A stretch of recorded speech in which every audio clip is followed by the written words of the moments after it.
Hi, I'm Nancy Mahoney. I'm a quilt designer, author, and teacher. To find out more about me, visit my website. Today we're working on the Aviary Block of the Month, designed by Keith Phillips of Quilt Fusion. This project features the beautiful Hoffman batiks. And in this lesson, I'm going to show you how to prepare your background, and we'll talk about applique assembly. So I start with preparing my background. Now, most of the backgrounds are going to be larger than a standard ruler, so I recommend using 2 rulers to cut your background pieces. You could use the lines on your mat, but the mat lines are not always accurate, and sometimes it's hard to line up your pieces, and so you're cutting them accurately. So instead of using the lines on the mat, I use 2 rulers. Now, I've already cut this first side, the left-hand side of the fabric. I've done a cleanup cut on that piece. And this piece needs to be 11.5 inches for the background. So I'm going to use a 6 by 24 inch ruler and then a second ruler. And that ruler can really be any size.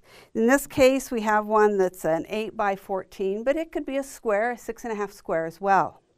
I'm going to line up the 5.5 inch line with my cut line, and I'm just going to slide the longer ruler up next to it. And then I would just use my rotary cutter to cut right along the edge of this ruler. And I'm going to end up with a piece that's 11.5 inches wide. I've already pre-cut the background, and I have one ready here to show you. Now, the second thing we need to do is put together our fusing guides. I chose to make extra copies of my fusing guides because I could pin one then to my background and I wouldn't have to move it around. You need to use your fusing guides for 2 different things. One is to position your appliques on your background, but the other is to pre-assemble some of your pieces. The easiest way to put your tracing guides together is to lay them on a light box. Now, your fusing guide may have 3 pieces, or it may have 6 or 7 pieces. Each package that you receive will have your fusing guides in it.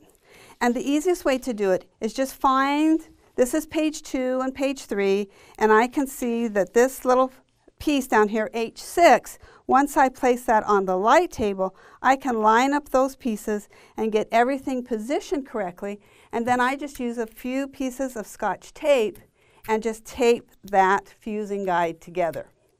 Later, if I want to fold it back up and put it away in my package, I'll just cut those pieces apart, and that leaves them intact. When I've got my fusing guide all pinned together, or all taped together, then I'm going to pin it on my background. Let me just move this one out of the way.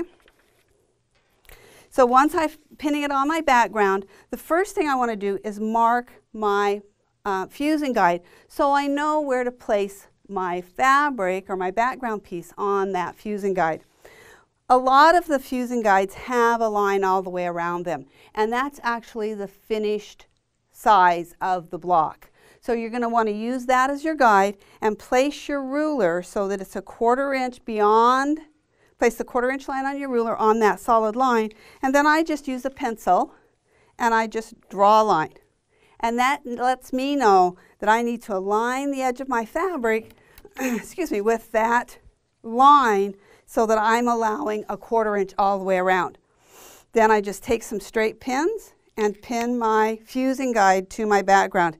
That way my background isn't going to shift around as I'm moving it in and out of the way. So I'll set that one out of the way. We've got it all ready to go. And I'm going to bring this other fusing guide, my second copy, over here because I'm going to use it in a minute.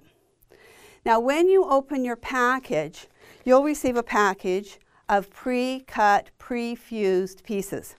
And within each package, there's going to be you might think of it as a map or a key as to how the pieces are going to go together. You want to really use this. This is an important part of your kit. When you pull out your pieces, these are all your pre-cut, pre-fused pieces. Pull them out of the bag, and I flip them over, open them out, and you're going to use this piece of paper to identify which ones go where. And this gets to be just a little bit of a puzzle, but it's not really too hard. So I've already marked mine, but this one, as you can see, is this piece right here. So I label it with a pencil and just write B1 and J2 are the pieces that go with this. These are the pre-cut pieces that I've labeled for those with that fabric. This piece right here, I turn it around, identify it, it's D1. Where it gets to be a little bit more complicated is when you have a piece such as this one where you have a lot of different leaves. You want to make sure that you're orienting that, turn it around until the shapes on the fusible are exactly the same as they are in the picture. So that way you can label them correctly. Labeling them is really important. If you don't label them, you're not going to know where they go on your background. Then you're going to need to cut them apart. And there have already been, although they're pre-cut, there's these little joint marks that are holding the pieces together still. And so use just a short pair of scissors, short bladed scissors. You want to make sure they're good and sharp, and come in and just cut those little joint marks. This is that type of work that you can do while you're watching TV or listening to a book on tape or listening to a podcast, something like that. Because it will take you a little bit of time to get all these little joint marks cut. And you're going to release each one of the pieces. Don't remove the paper backing. Keep the paper backing on until you're ready to fuse it.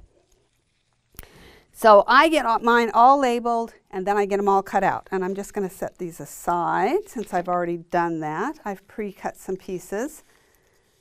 I'll move those out of the way. Now you're going to want to use either parchment paper or you can use an applique pressing sheet. I just prefer parchment paper because I can reuse it many times, and if I get some fusible on it, I can just throw it away. So it's just a cheap alternative, but if you have an applique pressing sheet and you like to use that, then that works as well. You may want to pin your parchment paper to the fusing guide, because when you're building a big piece like a bird or something that has a lot of pieces on it, you may want to be able to, you don't want your parchment paper to shift. So I'm just going to do this little flower that's right here, just to give you an idea. We're going to build a lot more shapes later, but just to give you an idea of how this works. All of your pieces have letters as well as numbers on them.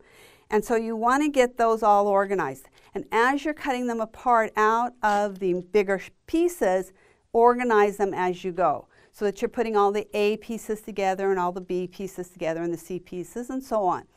If you're not going to work with them right away, put them in a little sandwich bag or some kind of reclosable bag so that you can keep them organized and they don't get all mixed up. So we're always going to work in alphabetical order as well as numerical order. So these are all my J pieces, and normally if I was putting this on my background, I would have gotten up to J before I would fuse J to the background. But I can pre-fuse it ahead of time. So I'm just going to slide, I've got J1, I'm going to remove the backing paper, I'm going to place it where it goes on the parchment paper. It's not on my fusing guide, it's on the parchment paper. I'm going to just touch it with the iron, kind of to hold it in place. I'm not really fusing it yet, I'm just touching it so it doesn't slip around. I'm going to remove the paper from J2, and I find if I just bend the paper a little bit, it'll just pull right off. I'm going to put J2 where it goes. I'm just aligning the shape with the shape on the background. Give it a little bit of a press just to hold it in place. And then J3 goes right on top of that. Just be careful not to pick along the edges. You don't want to fray your fabrics. And then J3, I'm just lining up the shapes. Remember that the placement guide is just that, or the tracing guide. It's just a guide. You don't have to follow it exactly. If your pieces shift a little bit, it isn't going to make a big deal. And I just get those, mainly where I'm fusing them is where they're touching each other. And once I've done that, then I can just peel those off of my parchment paper and set those aside, because they'll be ready to go on my background when I'm ready to place my J's.